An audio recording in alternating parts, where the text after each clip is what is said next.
Warahmatullahi wabarakatuh. Waalaikumsalam warahmatullahi wabarakatuh.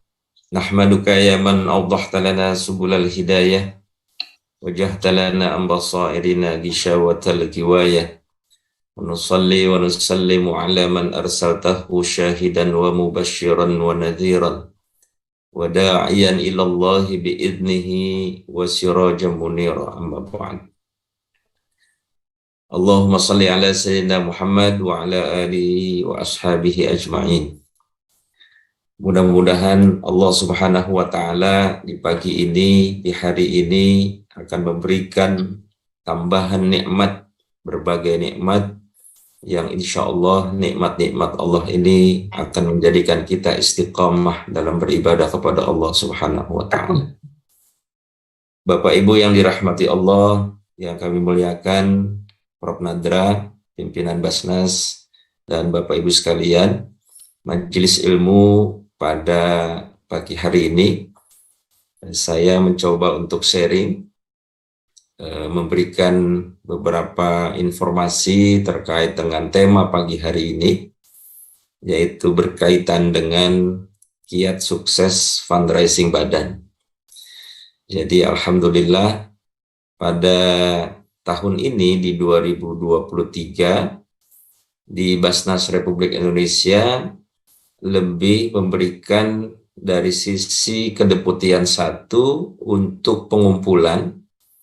Saya lebih khusus diberikan amanah tahun ini kita diamanahkan untuk dapat melayani yang sifatnya muzaki individu, yang sering umumnya kita sebut retail, ya.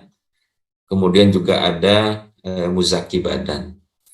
Nah, agar ini lebih optimal dan kemudian bisa lebih fokus, memang melayani dari sisi korporasi, badan, dan lain sebagainya. Jadi insya Allah tahun ini saya diamanahkan untuk fokus pada fundraising atau pengumpulan ZIS badan. Seperti biasa, saya akan sharing dan menampilkan beberapa slide untuk bahan sharing pagi hari ini. Mohon izin, Prof. Nadra. Silakan, Pak.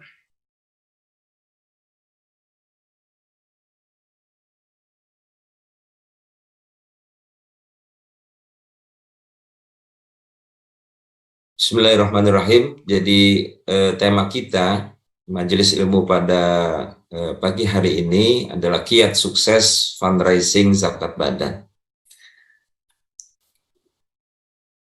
Saya mengawali bahasan kita, diskusi kita, atau sharing kita pada hari ini. Pertama, karena ini berkaitan dengan zakat, saya memulai dengan definisi jadi syirkah itu kan berserikat itu berarti ada beberapa pihak, ya, 1-2 pihak sampai lebih dari beberapa pihak yang dalam bahasa Arab disebut musyarakah atau berserikat. Ya, berserikat ini sudah jadi bahasa Indonesia, ya, padahal ini syirkah itu adalah bahasa Arab tapi sudah umum. Nah, definisi syirkah atau perusahaan, atau juga kita sebut juga dengan badan atau korporasi, saya mencoba untuk menukil satu sumber dalam fikih Al-Fiqhul Islam wa Adillatu, karangan Wahbah Zuhaili, di jilid 5 halaman 522. Kira-kira beliau memberikan definisi syirkah adalah dalam fikih Islam, syirkah itu adalah penyertaan modal, ya, bekerja sama dan berbagi untung rugi sesuai dengan kesepakatan bersama. Jadi definisi yang saya kira mudah dan banyak sudah kita ketahui, bahwa yang disebut berserikat itu adalah adanya 1-2 pihak. Dalam hal ini ketika disebut badan perusahaan, atau apapun namanya, ketika berserikat itu adalah didefinisikan sebagai adanya penyertaan modal, bekerja sama, dan berbagi untung rugi sesuai dengan kesepakatan bersama. Ya ayyuhalladzina amanu idza tadayantum bidainin ila ajalin musamma faktubuh. Ada yang disepakati, ada yang ditulis, ada yang dituangkan dalam berserikat itu. Kemudian dalil syirka biasanya memang selalu dalam kaitan dengan sebuah definisi, apalagi ini kaitan dengan definisi zakat ya, bagian dari syariah, maka diperkuat juga oleh dalil-dalil. Salah satunya adalah dalam surat As-Sad ya, surat ke-38 ayat 24, yang kira-kira artinya di dalam ayat tersebut Allah Subhanahu wa taala menyatakan, dan sesungguhnya kebanyakan dari orang-orang yang berserikat itu sebahagian mereka berbuat zalim kepada sebahagian yang lain, kecuali orang-orang yang beriman dan mengerjakan amal saleh, dan amat sedikitlah mereka ini. Pesan ayat ini betapa pentingnya ya dalam berserikat itu melibatkan Allah Subhanahu wa taala. Karena kecenderungan manusia dinyatakan dalam ayat ini adalah timbulnya kezaliman, timbulnya merugikan satu pihak atau banyak pihak dalam berserikat. Maka banyak juga selain ayat ini ketika bicara mengenai zakat badan atau dalam berserikat ini memang diperintahkan oleh Allah untuk menjaga dalam berserikat ini aman. Ya, tidak ada timbul satu dua pihak kemudian dizolimi dan lain sebagainya. Ya, kadang-kadang bahkan kita kalau dalam berserikat misalnya tidak mencatat dalam sebuah perjanjian dan lain sebagainya, itu pun akan cenderung punya peluang untuk resiko satu dua pihak itu kemudian muncul di akhir atau bahkan di awal-awal sudah ada kezaliman atau ada perselisihan dan lain sebagainya. Maka libatkanlah Allah dalam hal ini adalah Allah nyatakan kecuali orang-orang yang beriman.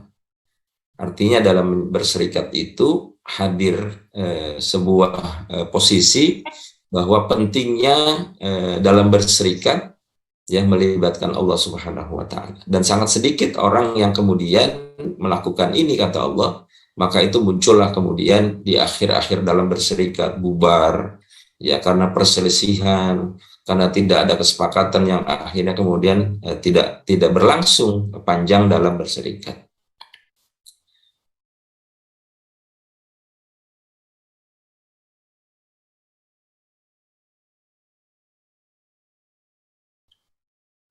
Ustadz Faisal. Ya Ustadz, ya Prof. Ustadz Faisal perlu sampaikan juga pandangan ulama fikih kontemporer tentang badan itu adalah juga mukallaf. Ya. Sehingga dia dikenakan hukum taklifi. Siap.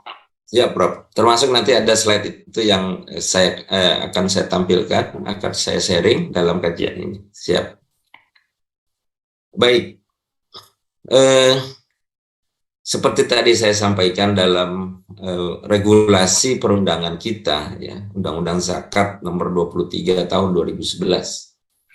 Bagaimana di undang-undang itu termaktub ada dijelaskan pasal 1 ayat 2 Undang-Undang nomor 23 tahun 2011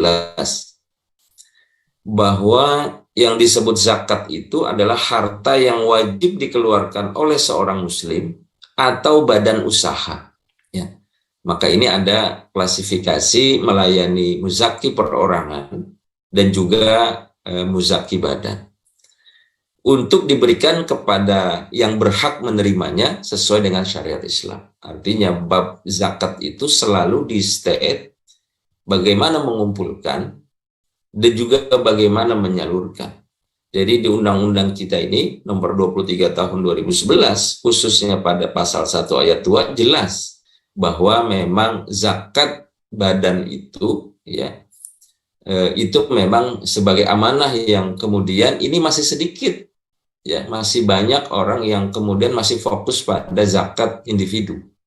Ya, padahal di undang-undang ini juga ada amanah untuk bisa kita melayani zakat badan. Prof. Didin Hafiduddin juga salah satu pendapat beliau atau statement beliau tentang zakat badan ini, beliau menyatakan bahwa zakat perusahaan sendiri termasuk dalam kategori zakat mal atau perniagaan, yang artinya pendapat yang diperoleh perusahaan yang telah memenuhi ketentuan nisab dan haul, maka wajib dikeluarkan zakatnya sebanyak 2,5%. Nah, bagaimana kemudian saat ini yang bisa kita layani, kita bisa mengembangkan dari potensi zakat perusahaan, maka juga diperkuat misalnya dalam Muktamar Internasional Zakat di Kuwait tahun 84 sudah mengangkat atau sudah membahas tentang zakat perusahaan. Bahkan di Timur Tengah, ya, ini dengan adanya pendapat atau hasil muktamar tersebut, gerakan dorongan untuk bisa kemudian mengoptimalkan potensi zakat-zakat perusahaan itu sudah sangat besar, sangat tinggi. Nah, di kita ini kemudian dengan undang-undang tadi pada definisi, kemudian pada hasil-hasil istimewa ulama, nanti saya sampaikan bagaimana pentingnya dan bagaimana memang ini sudah dibahas oleh para ulama kita, para tokoh-tokoh ekonomi Islam, ya, di MUI, Prof. Nadra dan para ulama kita ini sudah mengangkat bahasan tentang zakat badan. Nah, ini yang saya coba sharing terkait dengan keputusan Istimewa Ulama, ya, Komisi Fatwa se-Indonesia yang ke-7 Majelis Ulama Indonesia yang diselenggarakan pada tanggal 4 sampai 6 Rabiul Awal tahun 1443 atau bertepatan dengan tanggal 9 sampai 11 November 2021. Jadi ini memang belum lama, tahun lalu di Hotel Sultan Jakarta. Salah satu yang saya nukil, yang saya sampaikan, yang saya ambil ini adalah yang memang berkaitan dengan tema kita. Banyak sekali dalam kegiatan di Istimewa Ulama tersebut sebetulnya bahkan ada beberapa komisi yang membahas tentang perkembangan ketentuan hukum yang baru dan lain sebagainya, termasuk ojol, ya, pinjaman ojol juga, Prof. Nadra, ya, ini dibahas dalam Istimewa Ulama tersebut. Yeah. Nah, di Komisi B, salah satu yang membahas masalah fikih kontemporer atau fikhiyah mu'asyirah, ya, poin 2 ini tentang hukum zakat perusahaan. Jadi sebetulnya ini tidak kita ragukan lagi beberapa pendapat, ketentuan, ya, kaitan dengan landasan zakat perusahaan. Yang pertama dalam Istimewa Ulama bahwa dinyatakan perusahaan wajib mengeluarkan zakat karena harta perusahaan adalah termasuk kekayaan yang harus dikeluarkan zakat. Sebagaimana keumuman ayat, khudh min amwalihim shadaqatan, ambillah sedekah dari kekayaan mereka. Ya, sedekah di sini di mana zakah. Dan selama ini posisi MUI sebagaimana diputuskan pada Istimewa Ulama Komisi Fatwa se-Indonesia ke-3 tahun 2009 yang menyatakan bahwa perusahaan yang telah memenuhi syarat wajib zakat wajib mengeluarkan zakat, baik sebagai syakhsiyah i'tibariyah ataupun sebagai pengganti atau wakil dari pemegang saham. Nah, ini diperkuat pada Istimewa Ulama yang ke-7 yang sebetulnya sudah pernah juga diangkat dalam Istimewa Ulama yang ke-3 tahun 2009.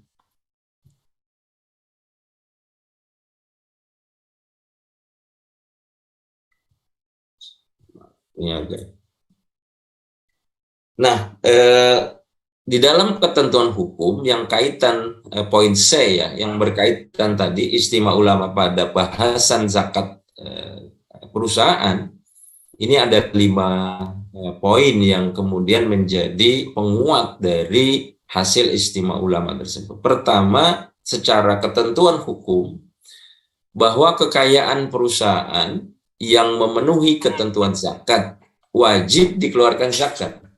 Jadi sebagaimana umumnya dalam kaitan zakat memang ada batasannya, ada waktunya. Sebagaimana definisi zakat adalah dikeluarkan dari harta tertentu, tidak semua yang kemudian berkaitan dengan harta itu masuk wajib zakat ya. Jadi ketentuannya dikeluarkan dari harta tertentu, kemudian disalurkan kepada penerima tertentu, hanya 8 penerima zakat ya, dan ditunaikan pada waktu tertentu. Maka itu tadi ada istilah haul, ada istilah nisab. Nah, yang kedua, dalam istimewa ulama, ketentuan hukum kaitan dengan zakat perusahaan adalah kekayaan perusahaan yang dimaksud pada angka 1 antara lain. Yang disebut kekayaan itu pertama adalah aset lancar perusahaan. Yang kedua, dana perusahaan yang diinvestasikan pada perusahaan lain. Dan yang C, atau yang ketiga adalah yang disebut kekayaan perusahaan adalah kekayaan fisik yang dikelola dalam usaha sewa atau usaha lainnya, yang memang punya potensi tumbuhnya, bertambahnya harta perusahaan atau kekayaan perusahaan. Kemudian yang ketiga adalah harta perusahaan dikeluarkan zakatnya dengan ketentuan sebagai berikut. A. Telah berlangsung 1 tahun. Hawalan al-haul. Ya, umumnya kita menyebutnya haul. Haul itu adalah sudah berlangsung 1 tahun masanya. Baik dalam hitungan kalender Hijriyah maupun kalender Qamariyah. Uang, pertanian, peternakan, pertambangan, pendapatan, dan jasa, serta rikas. Puskas kita, ya, Basnas tahun 2020 merilis kaitan dengan potensi zakat, dan ini sudah kita ketahui bahwa begitu besarnya dari potensi zakat Indonesia, yang angkanya sangat fantastis, 327 T, ya, dari total penduduk Indonesia yang kurang lebih 87%, ya. Yang ini kemudian juga diperkuat bagaimana jumlah orang-orang Islam di Indonesia ini terkait dengan indeks, ya, World Giving Index ini menyatakan bahwa negara kita ini paling dermawan di dunia, bahkan berturut-turut, ya, berturut-turut hampir 5 tahun terakhir kita ini menempati posisi yang pertama negara yang paling dermawan di dunia. Nah, dari potensi zakat di Indonesia ini yang ada di dalamnya itu adalah zakat perusahaan. Ya, potensi zakat perusahaan itu 105,5 triliun, atau dari total potensi kita ini 32,25%, ya, dari potensi zakat nasional. Namun memang dari potensi ini yang masih kemudian dari sisi realisasinya di tahun 2020 masih sangat kecil, ya. Ini baru 1%, ya, kurang lebih 150 miliar. Ini pun masih tertentu dan terbatas beberapa lembaga atau organisasi pengelola zakat yang menyasar layanan pada zakat perusahaan. Jadi memang PR kita ini besar, ya, Prof, sebagaimana para pimpinan Basnas mendorong begitu besarnya potensi. Bahkan kalau kita lebih pada konteks pembagian, muzaki kita ini sebetulnya ada badan, ada individu, yang kita ini bukan hari ini kaitan dengan layanan kita dalam pengumpulan begitu besarnya, dan memang ini potensi yang perlu kita dorong, bahkan diperkuat oleh regulasi dan kajian syariahnya, fatwa dan lain sebagainya. Ini sudah cukup untuk kita melakukan optimalisasi, atau bahkan kalau ada yang belum memulai pendekatan layanan zakat perusahaan, ini sebetulnya sayang sekali karena potensi kita begitu besar. Mungkin yang perlu dijelaskan di sini mengenai perusahaan ini adalah perusahaan-perusahaan badan yang dimiliki oleh umat Islam. Kalau yang non-Muslim bebas ya. Siap. Begitu ya? Betul Bro. Jadi kalau pemiliknya non-Muslim, ya nggak mungkin dia melakukan zakat perusahaan ya. Tetapi memang kita sasar pada perusahaan-perusahaan yang kepemilikannya ini adalah orang-orang Islam. Yang orang-orang kita sendiri kemudian juga masih memiliki potensi yang begitu besar yang belum kita layani. Jadi kalau Prof. Nadra sering bilang tuh bukan masalah merekanya yang tidak berzakat ya, potensinya kesadarannya ada, tapi memang kitanya yang harus memperbaiki layanan, kita harus menyampaikan kampanye, sosialisasi dan lain sebagainya. Jadi karena kedermawanan ini sebetulnya adalah cara kita bagaimana bisa memberikan layanan yang baik. Mereka itu banyak menunaikan ya, yang kemudian posisi kita yang memang belum memberikan layanan kemudahan atau layanan yang terbaik dari para muzaki badan ini. Nah ini umum sekali, saya kira Bapak Ibu sudah banyak atau sering kali mendapatkan penjelasan bagaimana posisi keberhasilan cara fundraising kita ya. Ini memang bertahun-tahun kami di bagian pengumpulan. Strategi keberhasilan ini memang menjadi cara kami yang semuanya ini alhamdulillah ya, hasil pengumpulan baik dari sisi kanal-kanal saluran-saluran yang kemudian kita buka di Basnas ini, inilah yang menjadi semacam strategi yang harus kita lakukan dan harus kita kemudian bisa melakukannya. Pertama adalah komunikasi. Ya, kekurangan kita kadang-kadang kita punya produk, ya. Kemudian cara kita menyampaikan ke publik ini tidak tuntas. Apalagi yang disebut komunikasi dalam fundraising itu adalah ada yang disebut ATL dan BTL. Bagaimana menyampaikan pesan ajakan zakat kepada publik yang sifatnya awareness, yang sifatnya menyadarkan umat, yang sifatnya bagian dari sisi publikasi yang sebanyak-banyaknya kita sampaikan. Yang kedua adalah komunikasi saat kita kemudian menyampaikan ajakan zakat itu, maka jangan lupa di bawah itu juga kita harus persiapkan komunikasi yang memang langsung kita sapa kepada calon-calon muzaki kita. Jadi ibaratnya kalau kita menyampaikan iklannya, maka warung-warung kita itu, ya tempat-tempat kita itu memang harus hadir bersama dan dekat dengan para muzaki. Nah komunikasi ini tentunya harus baik ya menyampaikannya, kemudian pesan yang mengajak, yang menggugah, yang menginspirasi. Dan tim ini ya, ini di Basnas ya atau di pengelola zakat memang harus baik. Bagaimana mengelola komunikasi, dan ini menjadi poin penting dalam strategi keberhasilan fundraising. Kemudian yang kedua adalah saluran donasi. Jadi kita ini menyampaikan pesan zakat, tadi kalau kaitannya misalnya zakat badan, bagaimana komunikasi yang bisa kita lakukan? Ya diadakan seminar zakat perusahaan, ya kan, mengajak para stakeholder untuk mengenal lebih dekat apa itu zakat perusahaan. Jadi kita buat gathering, kita buat macam-macam kegiatan yang memang sebetulnya pesannya adalah menyampaikan informasi melalui komunikasi-komunikasi yang sangat baik, dan ini memang segmennya berbeda.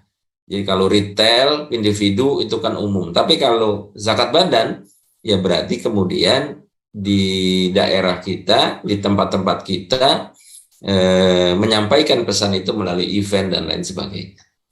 Nah saluran donasi ini pasti para muzaki kita ini itu akan melihat bagaimana kemudahannya ketika dia menunaikan zakat.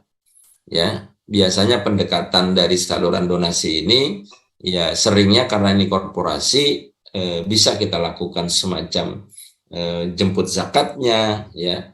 Kemudian kita berikan kemudahan melalui apa namanya rekening-rekening yang kemudian disepakati. Kemudian yang ketiga adalah kepuasan donor. Kepuasan itu di dalamnya adalah layanan kita. Ya. Jadi kalau kita ini bermitra, berserikat, bermusyarakah, posisi kita itu sama ya dengan para korporasi kita, dengan badan kita ya. Tempat-tempat yang kemudian ini wadahnya adalah badan, maka posisi mereka juga adalah posisi yang melahirkan keputusan bukan hanya pada satu orang, tapi pada sebuah perusahaan, sebuah badan, sebuah korporasi. Komunikasi dan saluran donasi serta kepuasan ini, misalnya kecepatan kita memberikan proposal, kecepatan kita memberikan laporan. Jangan sampai kita ketemu orang, kemudian awalnya saja kita cepat, giliran uangnya sudah masuk ke Basnas, ke kita, programnya sudah jalan, mereka ini menunggu, misalnya ini gimana laporannya. Termasuk kepuasan donor ini juga menjadi pertaruhan. Karena kalau 3 strategi keberhasilan ini kemudian ada yang cacat saja, ya, misalnya salurannya macet, transfernya gagal, ya, kemudian proposalnya tidak jelas dan lain sebagainya, ini akan tidak melahirkan satu potensi fundraising. Jadi mitra itu pasti ragu dengan kita.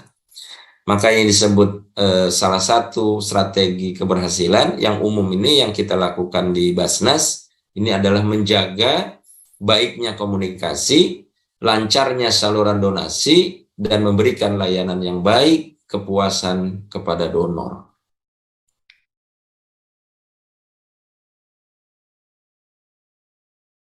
Pak Faisal, Siap, Prof. Di Kedah, Malaysia, itu perusahaan-perusahaan yang memberikan zakatnya ke lembaga zakat di Kedah, itu dia punya produk, kecapnya, makanannya, mie-nya, segala macam, ya, pokoknya makanan minuman, itu diberikan stiker sahabat zakat. Masya Allah. Jadi dia sudah halal, ada tanda halalnya ada, lalu juga sahabat zakat. Ya. Artinya dia sudah menunaikan 2 prinsip syariah, yaitu makanannya halal dan juga sudah membayar zakat perusahaannya. Nah ini bagus sekali ya, kalau kita bisa ke arah sana. Gitu. Bahkan saya ingat Prof. Nadra dan pimpinan Basnas ini pernah juga menyampaikan mendorong misalnya perusahaan-perusahaan yang sudah berzakat ke Basnas itu diberikan sertifikat sudah berzakat perusahaan ini. Ini kan juga menjadi salah satu cara baik ya, menyampaikan ke publik bahwa perusahaannya itu kemudian bersih atau sudah berzakat kepada Basnas atau kepada lembaga zakat. Jadi ada semacam kebanggaan bahwa clear perusahaan yang sudah menunaikan zakat itu sudah ada label halalnya tadi ya, kemudian juga dia menunaikan zakatnya dan lain sebagainya. Nah, ini yang menjadi poin inti dari kajian kita. Ya, atau tema kita. Sebetulnya kalau bicara korporasi, ya, perusahaan, itu sebetulnya tidak hanya dana zakat ya, yang bisa kita dapatkan, yang bisa kita layani. Maka saya sebut di sini menggalang zakat, infak perusahaan atau CSR. Ya, bahkan CSR ini kan kalau dalam perusahaan ini kan ada kewajiban ya, perusahaan itu kemudian mengeluarkan, menunaikan dana CSR-nya kepada masyarakat. Yang pertama adalah kita dalam menggalang ZIS ya, atau dana potensi yang ada di perusahaan itu adalah menentukan positioning. Jadi kalau timnya atau kita dalam posisi membuka ruang untuk layanan zakat perusahaan, maka kita harus memastikan positioning kita. ya, karena tadi di undang-undang juga kemudian ada amanahnya untuk melayani zakat badan. Kemudian mitra-mitra yang kemudian menjadi calon atau prospek muzaki badan ini, kita harus betul-betul mengenal positioning itu. Ya, Basnas ini kan LPNS ya, posisinya atau kedudukannya lembaga pemerintah non struktural. Kemudian mitra-mitra atau prospek-prospek muzaki perusahaan ini kemudian juga terbagi, ada yang milik BUMN, ya, ada yang kemudian juga milik swasta. Nah, ketika positioning ini sudah clear, ya, memastikan posisi kita ini memang bisa melayani dan punya peluang, prospek dan database-nya ada, maka yang kemudian diperlukan dalam menggalang zakat atau infak perusahaan atau CSR, kita sudah memastikan yang disebut bank program. Jadi kita ini punya banyak program yang sudah kita siapkan. Ya, kalau di Basnas Pusat, maka tahun 2023 itu kita punya 8 prioritas ya, program yang memang ini bisa menjadi modal untuk bisa kita tawarkan kepada para calon muzaki badan kita. Jangan hanya satu. Jadi ketika kita memang mau memulai membuka untuk memberikan layanan pada zakat badan ini, kita sudah punya bank programnya, pilihannya dari mulai yang kesehatan, ya, kemudian pendidikan, ya, dan lain sebagainya.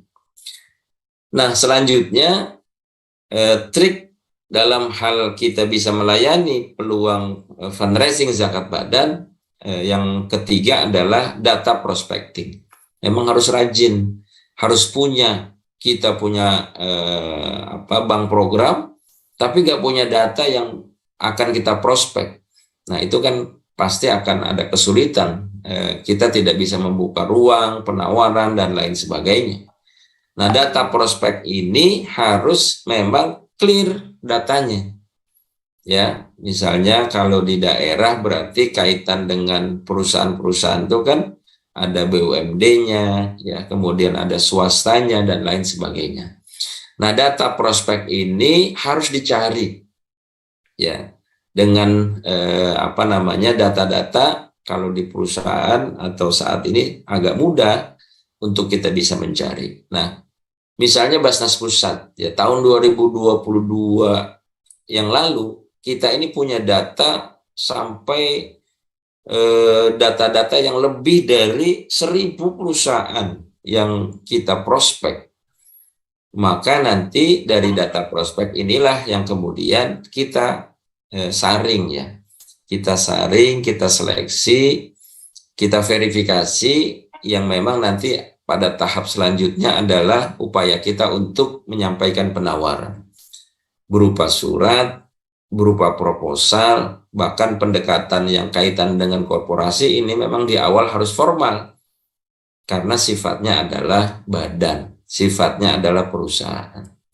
Nah, surat kita sampaikan, kemudian juga dilampirkan dengan proposal. Jadi beda dengan zakat individu.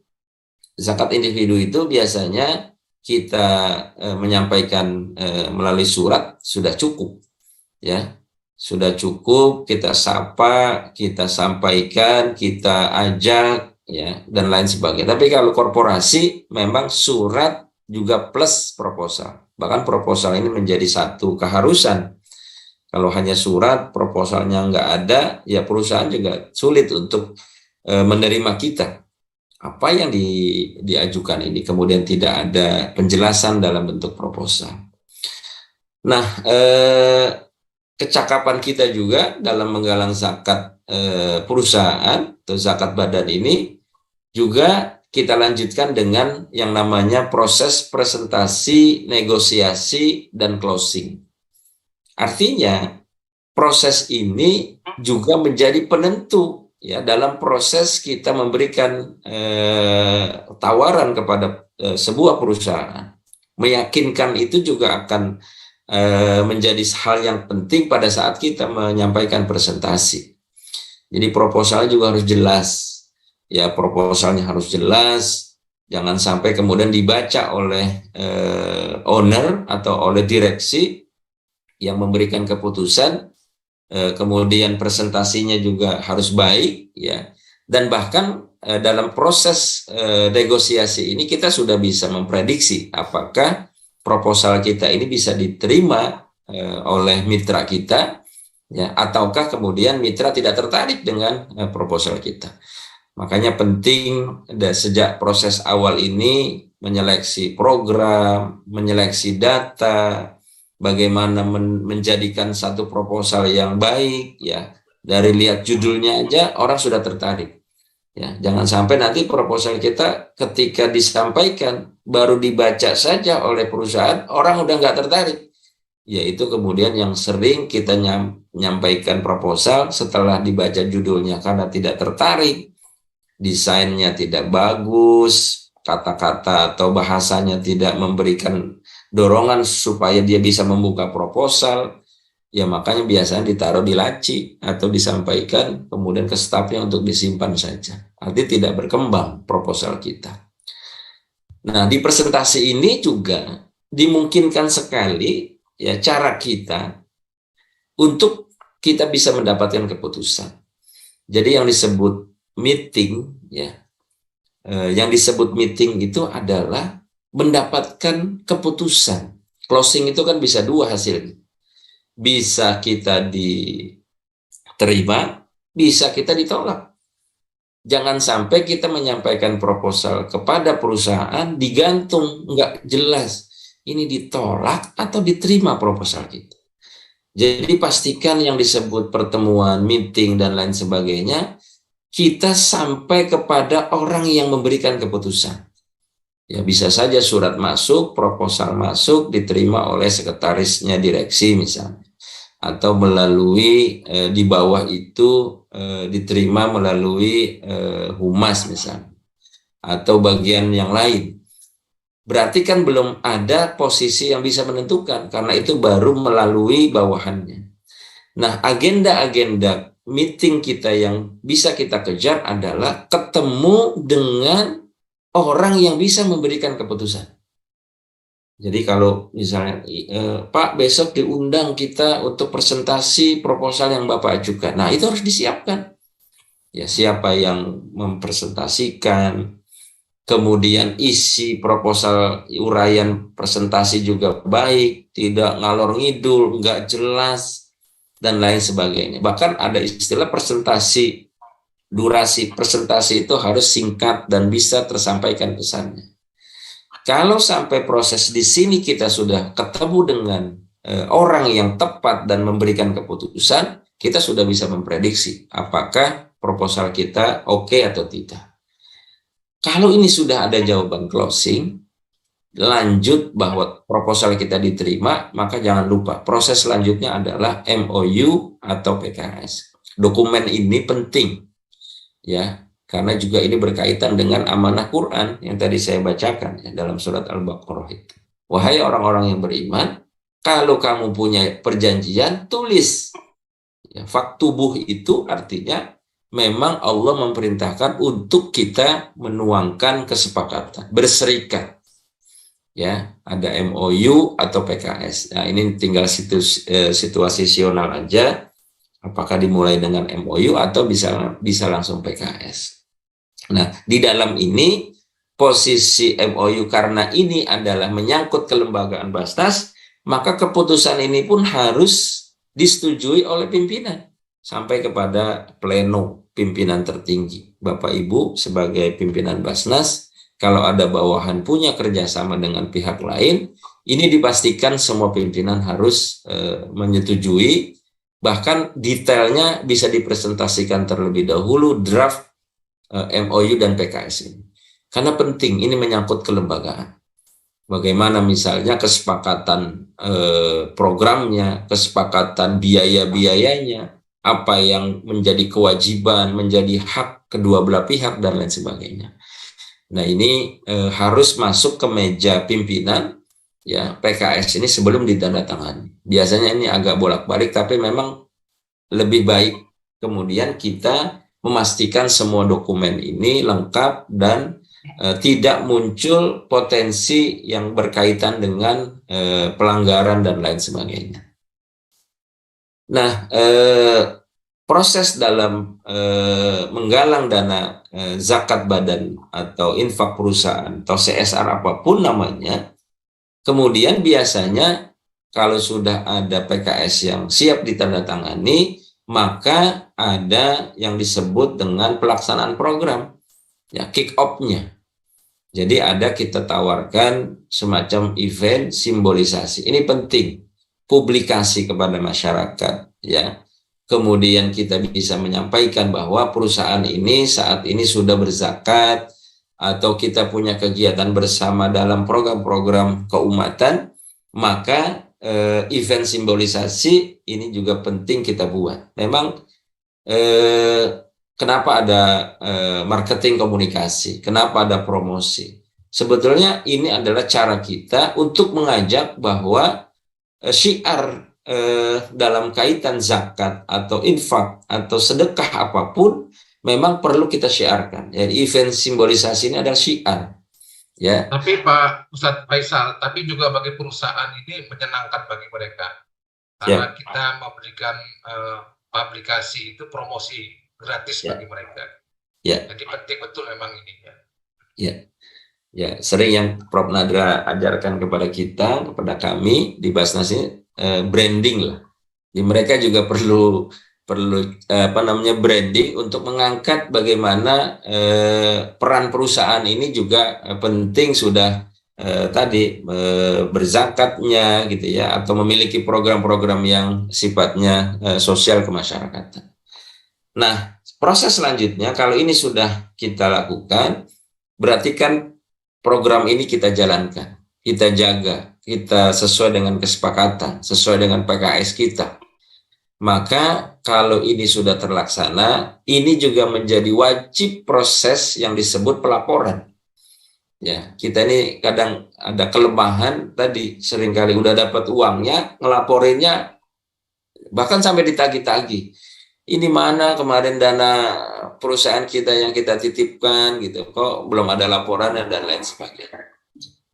Maka cara baik kita untuk menjaga amanah dan kepercayaan itu, dan kemudian ini menjadi salah satu proses yang wajib ya, yang tidak boleh kita tinggalkan, yaitu pelaporan.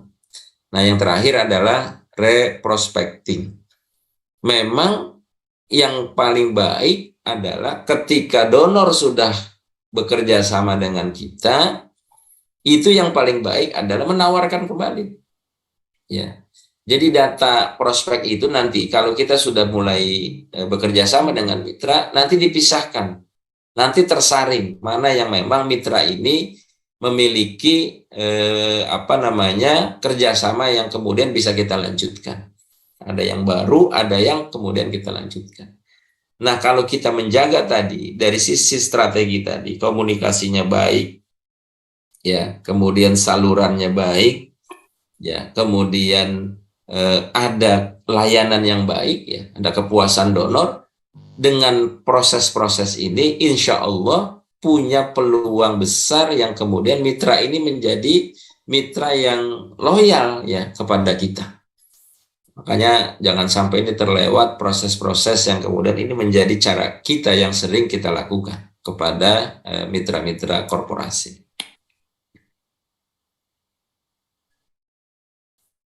Nah, saya sebut secara teknis ya, karena ini memang juga bagian dari pekerjaan kita.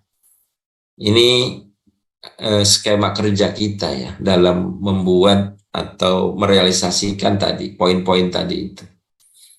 Jadi kalau saya sebut gambarannya ini, kita punya dalam setiap bulan itu kan kita 4 minggu ya kurang lebih lah, walaupun ada yang 5 minggu.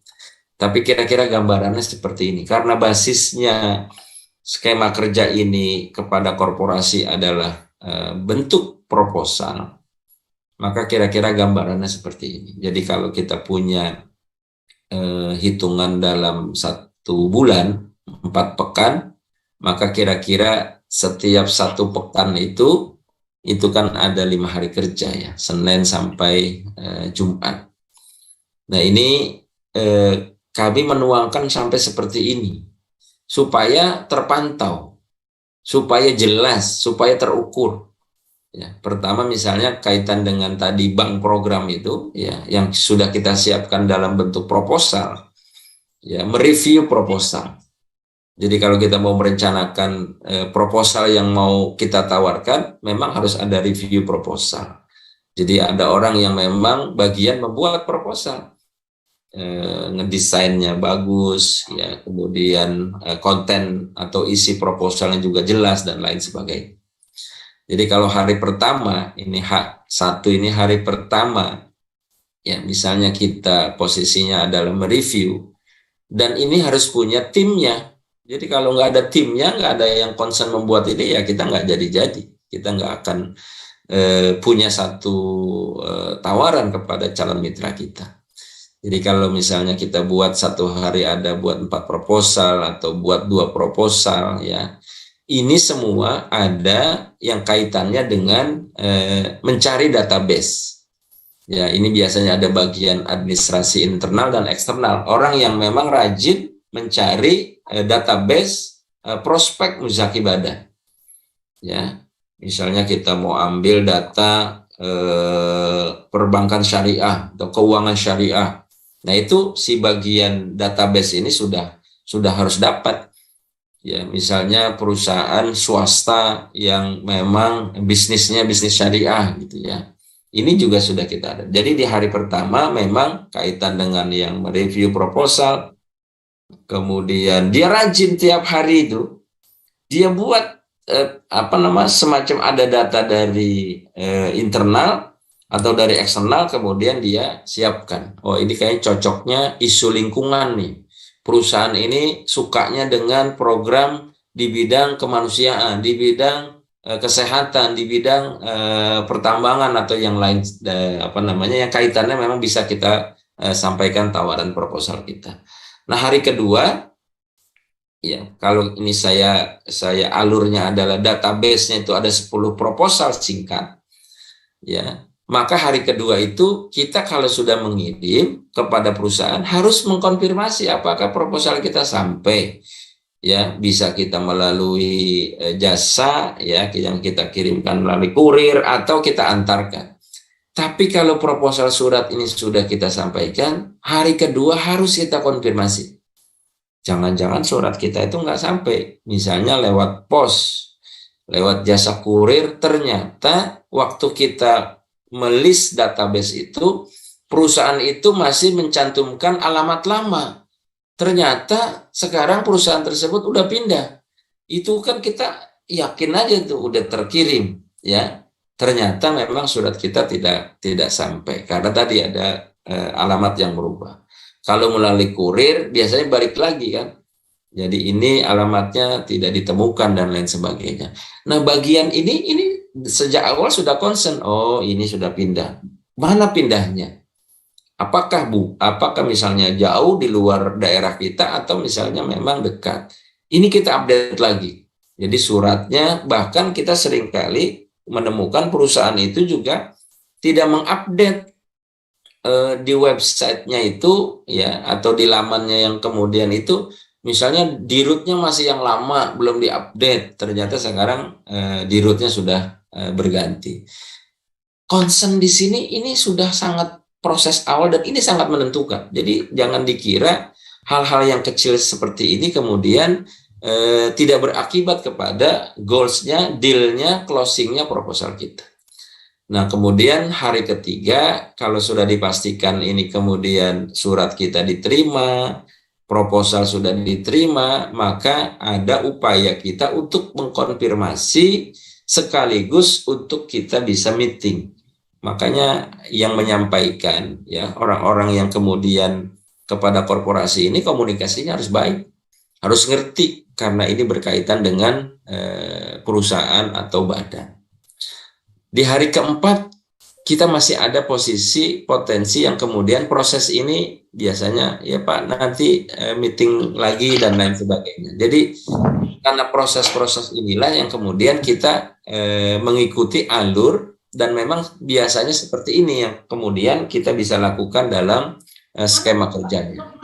Nah, hari kelima itu adalah review surat ya. Kalau kita sudah meeting, pastinya sudah tersampaikanlah apa yang kita ajukan. Ya. Kemudian yang di hari kelima, maka ada review surat komitmen. Biasanya, iya udah Pak, kita tuangkan saja PKS-nya, poinnya ini, kita duduk ini, kita atur bagaimana hak dan kewajiban dan lain sebagainya. Nah, kalau ini sudah masuk, 1 pekan ini sebetulnya proposal kita sudah ada bayangan. Oh, ini bisa lanjut, oh ini tidak lanjut dan lain sebagainya. Jadi membuat surat komitmen, SPK dan lain sebagainya. Ini proses skema kerja yang bagian dari melayani korporasi. Ya, karena tadi sejak awal saya sampaikan, apa yang bisa diajukan dalam upaya kita menggalang dana itu memang dalam bentuk informasi yang kita tuangkan dalam bentuk proposal.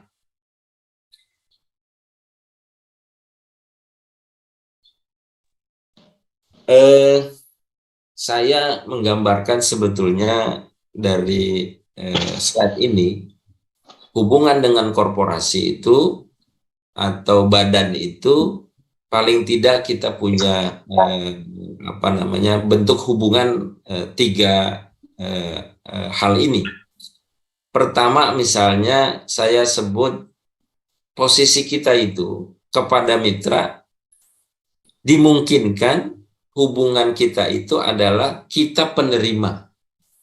Penerima itu apa? Misalnya perusahaan menunaikan zakat kepada kita.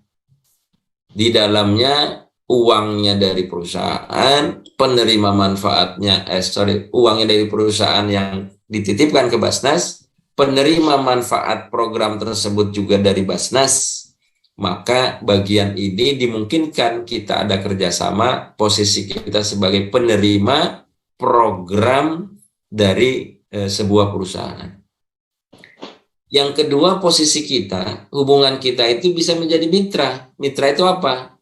Misalnya, dananya dari perusahaan. Ya kan?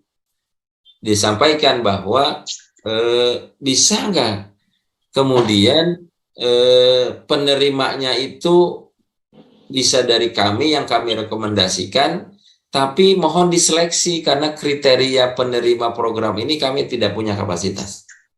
Ya, jadi ini juga dimungkinkan posisikan sebagai mitra. Atau program Basnas, ya, dia hanya uangnya, kita programnya, penerima manfaatnya bisa kita tentukan bersama. Atau yang ketiga itu, dia hanya posisinya belum percaya dengan kita, tapi dibilang, Pak, bisa nggak saya konsultasi gimana sih cara membuat program penerima manfaat bagi orang-orang duafa. Ini harus diterima juga, jangan sampai, tapi Bapak ada uangnya nggak nih yang dikirimkan ke kami gitu. Ya, saya tahun ini baru konsultasi Pak, karena tahun ini kita masih melanjutkan program internal. Diterima saja, karena bisa jadi dengan penjelasan kita, dengan cara kita melayani, ini peluang untuk selanjutnya kita mendapatkan amanah yang posisinya sebagai penerima dana perusahaan, ya, baik infak, baik zakat maupun CSA, atau sebagai mitra.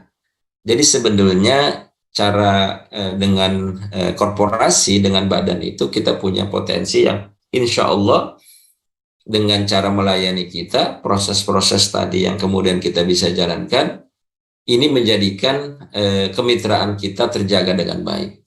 Yang tadinya orang belum trust karena laporan kita cepat, kemudian acara atau kegiatan pelaksanaan programnya berjalan dengan baik, biasanya mitra itu tidak mau cari yang lain, cukup kepada kita. Nah, ini yang alhamdulillah di tahun 2022 ya, dana dari zakat badan ini untuk di Basnas Pusat itu kurang lebih 125 miliar yang kita bisa layani. Nah ini dengan hubungan dengan antara kita pengelola zakat dan korporasi ini memiliki hubungan yang sangat besar potensinya. Nah ini di akhir pasti kita akan juga mitra itu seringkali minta dihitungkan gimana caranya kami menunaikan zakat kami ya, zakat perusahaan kami. Ini ada nisabnya ya seperti tadi, kemudian haulnya, dan ini ada dua cara ya. Kalau tadi di fatwa MUI itu laba sebelum pajak. Ada juga yang menghitung cara menghitung atau menunaikan zakat perusahaan ini atau perusahaan dagang atau industri, aset lancar dikurangi hutang lancar baru dikalikan 2,5%. Dua cara ini mana aja yang kemudian mitra kita ingin menunaikan, insya Allah selama ini kita memberikan penjelasan dengan cara dua pilihan ini. Ya, Pak, saya nggak mau pusing-pusing lah. Pokoknya dari laba sebelum kita bayar pajak, kita bayar zakat dulu 2,5%. Ya, ini sumbernya adalah PMA nomor 52 tahun 2014. Saya kira ini Bapak Ibu sekalian, Prof. Nadra, anggota Majelis Ilmu pada pagi hari ini, mudah-mudahan bisa menambah literasi kita dan juga menambah keyakinan kita ya, karena biasanya orang tuh kalau ini masih ragu apakah ada dalilnya, apakah memang sudah ada regulasinya. Terima kasih, saya kembalikan kepada Prof. Nadra. Assalamualaikum warahmatullahi wabarakatuh. Waalaikumsalam. Sebelum yang lainnya bertanya, ini sudah ada yang angkat tangan. Saya minta bahwa pengalaman di daerah itu, terutama kepada BUMN, mereka selalu bilang sudah membayar di pusat. Sementara dari pusat yang saya tahu mereka belum membayar. Ini seperti itu satu, nanti tolong jawab. Terus yang kedua, saya melihat bahwa karena korporasi ini dananya besar sebenarnya, kalau bisa perusahaan-perusahaan besar seperti perusahaan perminyakan, ya seperti di Kalimantan itu ada Pupuk, ada LNG Badak. Kalau kita buat proposal untuk dia membangun rumah sakit atau membangun sekolah, gitu, kita nggak usah terima uangnya, kan? Nah itu untuk asnafnya kalau dari dana zakat itu pakai apa? Fisabilillah atau apa itu? Itu ada banyak pertanyaan juga. Ya. Karena ini membangun soalnya, tapi kan membangunnya untuk kepentingan umum, rumah sakit dan sekolah. Oke, ada dua pertanyaan dulu sebelum Pak Badrus nanti bertanya. Silakan. Baik, terima kasih Prof. Jadi memang betul yang tadi poin pertama, perusahaan-perusahaan itu ketika kita sampaikan untuk menunaikan zakat yang BUMN misalnya, bahwa ini sudah ditunaikan di pusat ya. Ya, memang kalau dari sisi regulasi di Inpres kita ini untuk layanan pemerintahan pusat memang melalui Basnas Pusat. Jadi memang yang di perusahaan yang sifatnya daerah atau BUMD memang dilayani dari sisi Basnas atau tempat kita di mana wilayah kita bekerja.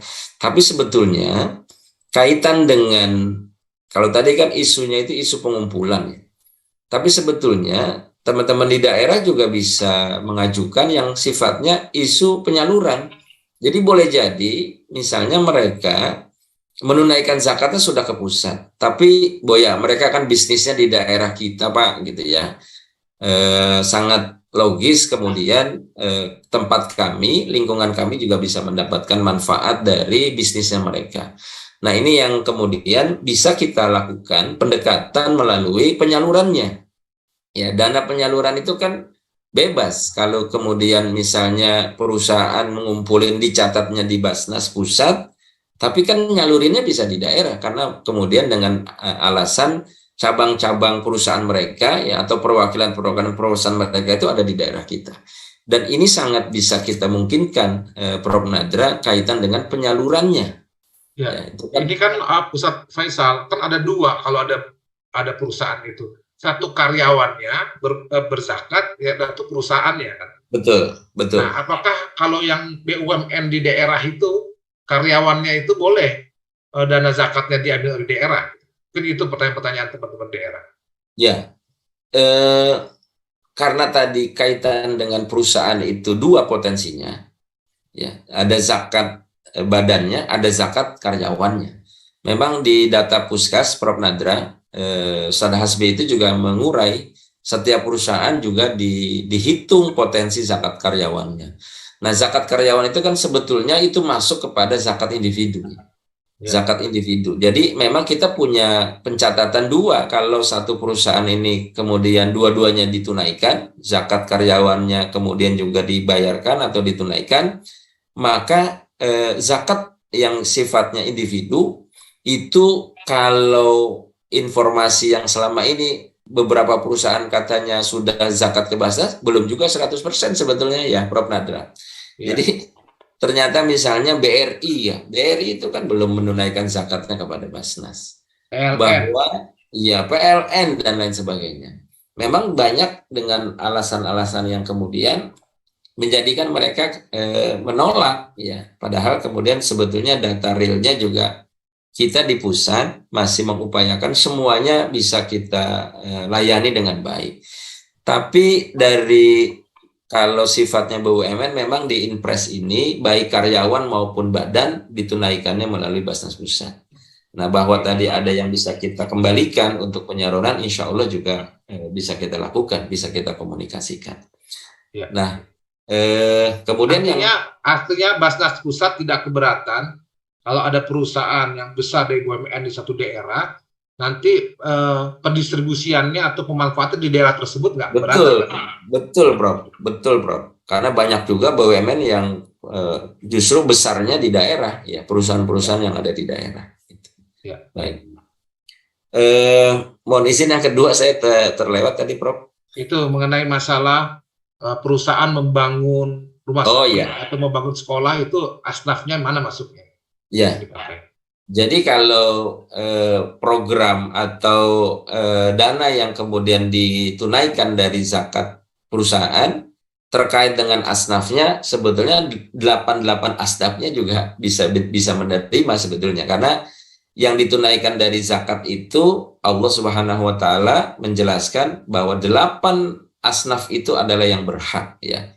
Bahwa ada prioritas masih pada fakir miskin, ada prioritas pada fisabilillah, itu sebetulnya bisa kita perjelas dalam kesepakatan. Tapi dari penerima sebetulnya 8 asnaf itu adalah yang berhak dari yang ditunaikan dari sumber dana zakat tadi. Tetapi juga saya tambahkan, biasanya dari korporasi itu bukan hanya tadi dana zakatnya, tapi juga ada dana CSR-nya. Ada dana infaknya yang kemudian ini bisa kita combine dalam membuat program.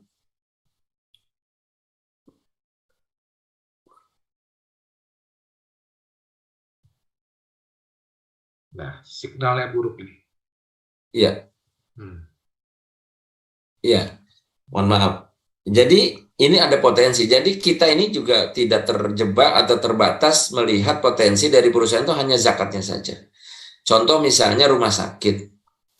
Bisa jadi dari potensi dana-dana umat yang ada di korporasi itu bisa kita buat, kita bisa combine. Tanahnya misalnya tanah wakaf. Ya kan, fisiknya misalnya dari CSR. Tapi operasionalnya dari dana zakat. Itu kan bisa kita lakukan seperti itu. Demikian, Prof. Baik, silakan Ustadz Badrus Samsi. Silakan Ustadz Badrus. Ya. Assalamualaikum warahmatullahi wabarakatuh. Assalamualaikum warahmatullahi wabarakatuh. Yang kami muliakan, kami banggakan Prof. Nadra, Ustadz Faisal Qasim, sahabat kami lama, tidak jumpa ini. Semoga kita selalu senantiasa diberikan karunia keberkahan oleh Allah Subhanahu wa taala. Amin ya rabbal alamin. Prof. Nadra, Ustadz Faisal, memang kalau kita bicara zakat badan perusahaan ini tidak cukup kalau cuma 1-2 jam. Harus ada diklat khusus bagi kami yang keterbatasan ilmu, terutama untuk membahas masalah fikih zakatnya ini. Namun di balik itu memang kita kan dituntut untuk 3A ini, Prof. Dan Ustadz Faisal, aman syar'i, aman regulasi, dan aman NKRI. Dan kita ketahui perusahaan-perusahaan yang ada di Indonesia ini banyak sekali yang mohon maaf tidak dimiliki oleh orang Islam atau tidak jelas kepemilikannya siapa. Apakah dia ini muslim atau tidak. Sementara salah satu syarat kan harus mukallaf, balighun wa aqilun. Harus dimiliki oleh orang yang beragama Islam dan min thayyibati ma kasabtum. Harus dari hasil usaha yang baik. Misalnya perusahaan bergerak di simpan pinjam yang mengedepankan riba. Ini kan masih debatable kita ini. Apakah dia wajib zakat sementara dia pelaku riba dan seterusnya. Nah, di Kaltim ini, Prof. Nadra, Ustadz Faisal, ada satu perusahaan yang berzakat, PT Ansaf. Ini berzakat beberapa tahun ke Basnas Kaltim. Nah, kalau misalnya begini, pertanyaan kami, kalau misalnya kita tidak mengetahui atau susah mengetahui apakah kepemilikan ini dimiliki sahamnya oleh orang Islam atau tidak, kita masukkan kemana ini ketika kita memberikan penawaran zakat? Apakah kita akui sebagai dana sosial keagamaan lainnya? Apakah zakat? Atau apakah ini CSR? Jadi agar jelas pencatatan akuntansinya begitu. Karena kadang ada perusahaan yang tidak terbuka. Kepemilikan siapa sih pemiliknya ini? Apalagi kalau sudah kita bicara agama. Agamanya apa? Kan sesuatu yang kalau kami bilang agak tabu dipertanyakan gitu. Nah, sudah kita minta nelusurin lagi, mau tahu sampai dalam-dalamnya kan agak tidak nyaman. Bagaimana kita menyikapi hal seperti itu? Kedepannya tetap kami berharap bimbingan dari Prof. Nadra, Ustadz Faisal Qasim untuk ayo kita kopi darat bersama-sama kita membahas tentang zakat badan yang potensinya sangat luar biasa. Bahkan seperti di Braukol aja dana CSR untuk membangun rumah sehat Basnas Berau bisa dialokasikan sampai 17 miliar. Bismillah, mohon dukungannya. Ini dalam tahap finishing, kami sedang melakukan kajian dan finalisasi untuk serah terima dari kontraktor ke pihak Basnas. Saya rasa seperti itu, Ustadz Faisal, Prof. Nadra, terima kasih. Ya, baik. Allahumma fiqh lakum. Assalamualaikum warahmatullahi wabarakatuh. Jadi kalau kita melihat sekarang, nanti kita bisa kiaskan. Lembaga keuangan syariah itu ada dana takzir, dana denda akibat keterlambatan. Karena kalau dia itu diterima, dana itu, takzir itu, denda itu menjadi riba. Nah, DSN MUI mengeluarkan fatwa, itu dana bukan dana yang boleh diterima oleh perusahaan lembaga keuangan syariah. Nah, dana itu harus untuk kepentingan sosial. Nah, jadi kalau tadi bertanya bahwa kalau seandainya dia perusahaan yang melakukan riba, lalu dia memberikan dananya ke Basnas, ya bukan dana zakat, itu memang dana sosial, ya. Jadi terserah aja kepada Basnas mau diterima atau tidak, ya. Tapi yang jelas itu dana sosial, itu fatwanya begitu. Jadi dana-dana dari riba itu dikembalikan kepada Allah melalui dana sosial artinya. Nah, soalnya uang itu kan tidak halal, tidak haram dizatihi, jadi bukan uang ya, kertasnya kan begitu ya, tapi perbuatannya dikuiri ya. Jadi seperti itu kearifan kita lah Pak Badrus ya, kalau menurut saya kalau kita menggunakan seperti itu. Tapi jangan digembar-gemborkan karena orang awam nanti mengatakan terima dari yang begitu-begituan ya. Jadi kita diam-diamnya nggak perlu dipublikasikan gitu ya. Baik, silakan Ustadz Faisal. Ya, sepakat dengan yang tadi disampaikan oleh Prof. Nadra, Ustadz Badrus. Jadi bagaimana menyikapinya? Memang kalau untuk pencatatan kita harus clear, ya. Dana zakat dicatat zakat, dana infak dicatat infak, dan lain sebagainya.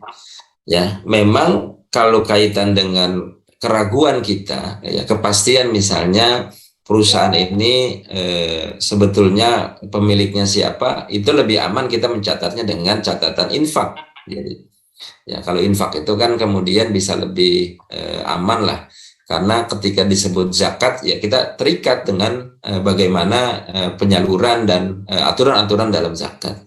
Selama ini kami memastikan itu juga. Jadi dalam kaitan perjanjian, sumber dana perusahaan yang ditunaikan kepada Basnas ini, itu juga kita tanya, ini dana apa Pak gitu ya.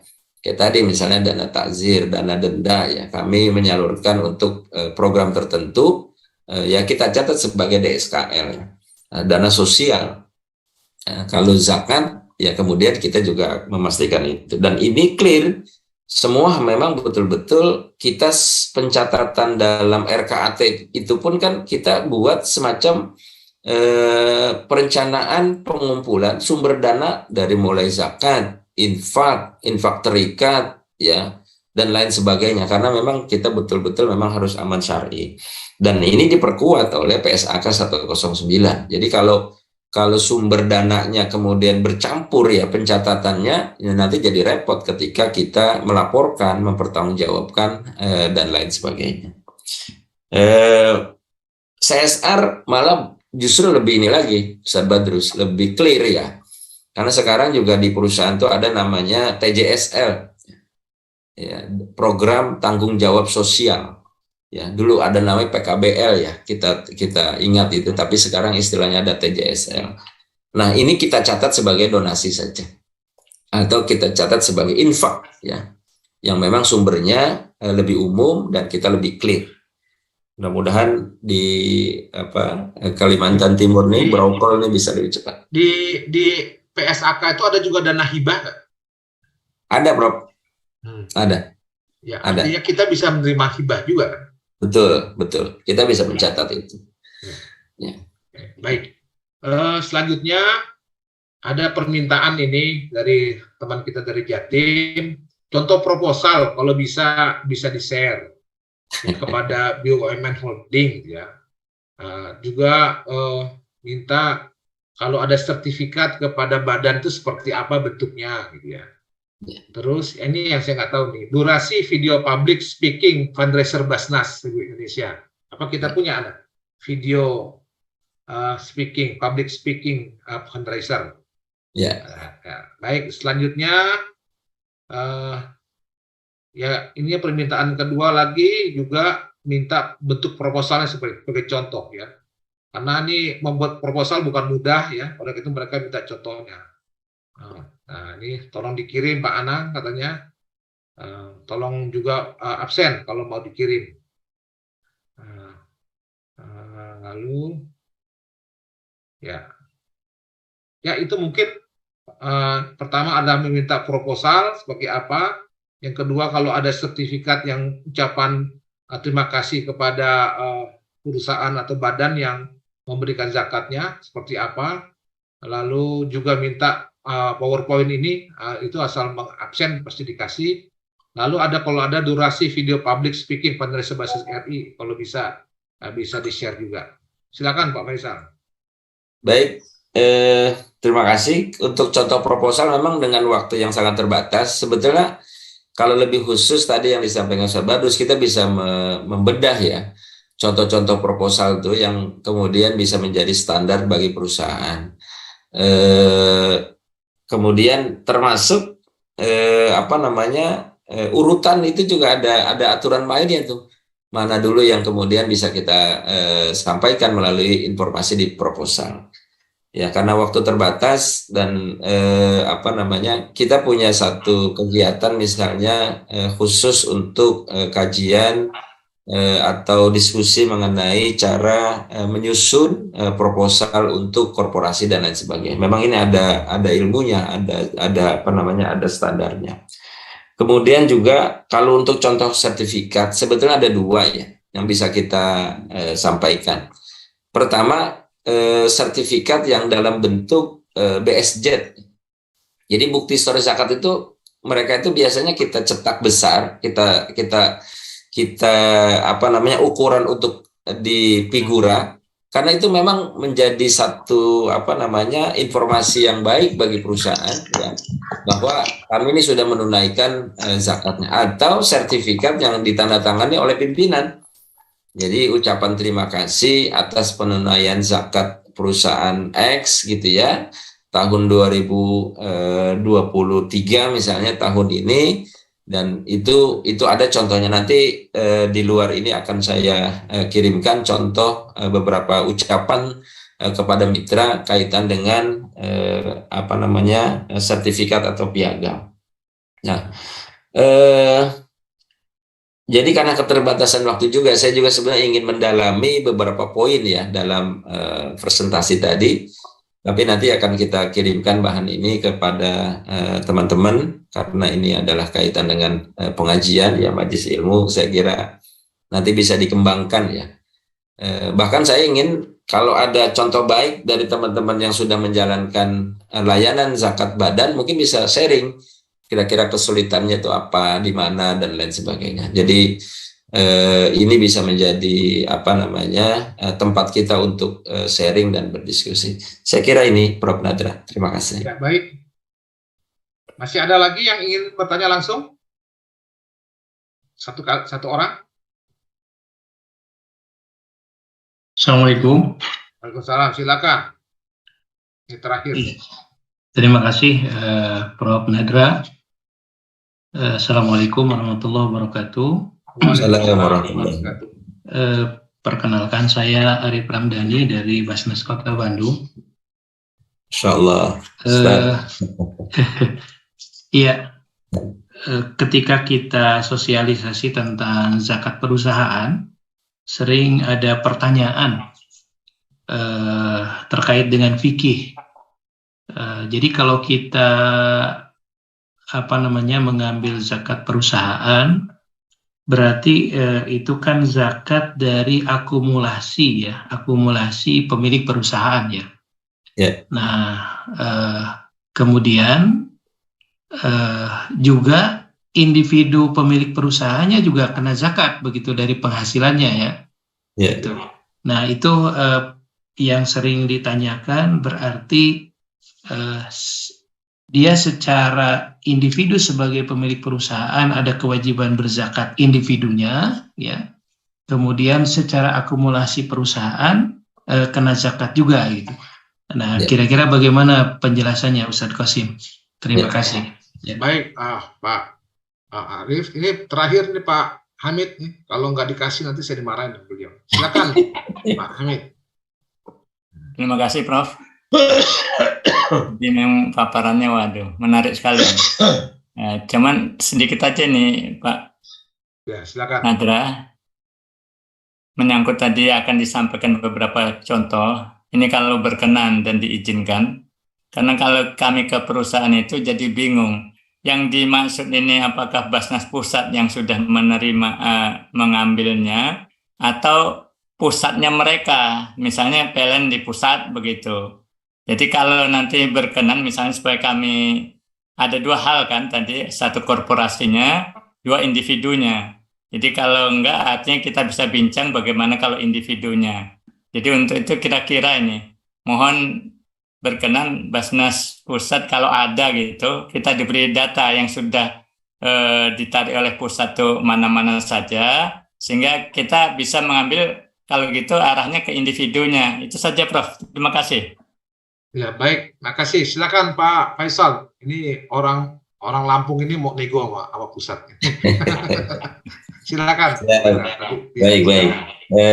Terima kasih Pak Kiai Arif. Ini forum ini memang menjadi tempat kita sharing ya, diskusi. Terakhir isu kaitan dengan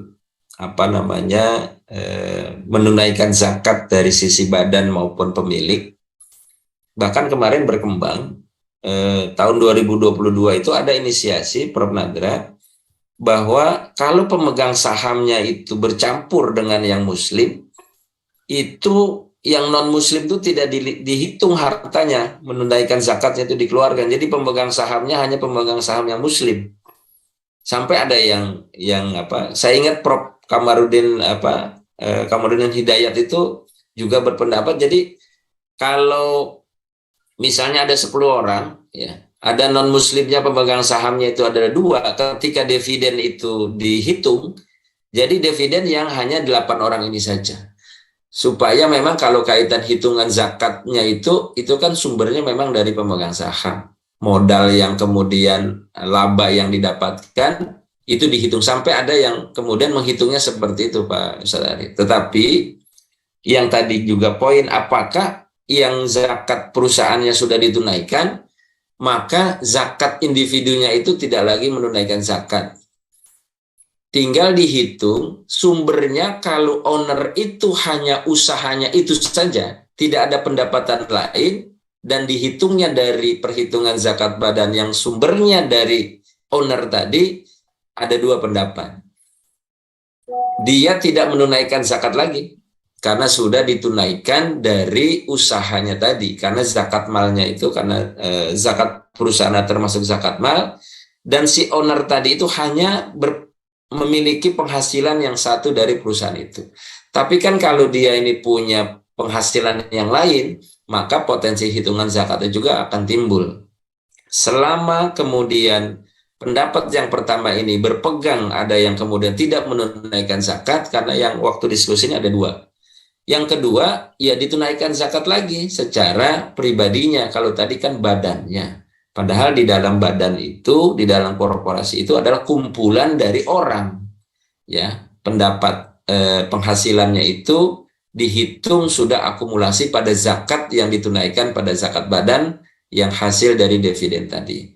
Kalau tadi keuntungannya kemudian terpenuhi zakat, kemudian dihitung, ada dua pendapat yang kemudian terakhir kita diskusi pada zakat forum zakat perusahaan itu, yang memang tidak dihitung pada zakat individunya. Kemudian yang dari Lampung nih, Pak Haji Abdul Hamid, ini semua bisa kita diskusikan, Pak Haji. Artinya memang selama ini seperti itu, bahwa ada perusahaan yang kemudian bisa kita prioritaskan. Oke lah, zakat badannya ke pusat gitu ya, tetapi kemudian untuk individunya ya, karena tadi basisnya berkeyakinan mereka itu kan mendapatkan hasil usahanya di tempat kita.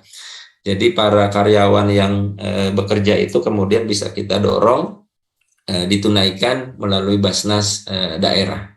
Saya kira memungkinkan saja, dan ini juga pastinya nanti akan bisa kita diskusikan lebih lanjut. Terima kasih Pak Haji Abdul Hamid. Ya, mudah-mudahan Pak Haji Abdul Hamid senang dengan jawaban Pak Faisal Qasim. Dan terima kasih pada Pak Arif tadi. Jadi memang masalah fikih ini berkembang terus ya. Nah, yang penting sekarang kita secara undang-undang zakat badan itu sudah diamankan oleh undang-undang. Kalau sudah ada undang-undang kan sudah nggak ada fikih lagi, berarti sudah sahih gitu ya. Baik, kepada Bapak Ibu sekalian, mohon maaf karena waktu kita sudah lewat 7.30 dan sebentar lagi sudah 7.30. Mari kita tutup saja dengan sama-sama baca hamdalah. Alhamdulillahirrahmanirrahim. Kurang mohon maaf bila itu hidayah. Assalamualaikum warahmatullahi wabarakatuh. Waalaikumsalam warahmatullahi wabarakatuh. Terima kasih.